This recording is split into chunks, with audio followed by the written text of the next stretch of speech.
আসসালামু আলাইকুম। কেমন আছেন গাইস? ভালো আছেন? আমি আলহামদুলিল্লাহ। আমি বিদেশে আইছি, সৌদি আরব। 6.5 লাখ টাকা দিয়ে আসছি। আসার পরে আমার মতো শান্তি কেউ করতে পারে নাই। আমি যে শান্তি করছি, আলহামদুলিল্লাহ, আল্লাহর কাছে লাখ লাখ শুকরিয়া।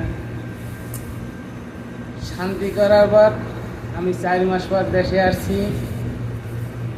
আমি যেই সমস্ত জিনিস আনছি, ওই সমস্ত জিনিস আপনারা কোনো লোক আনতে পারে না বিদেশ থেকে। কি কি আনছি শুনবেন না ভাই?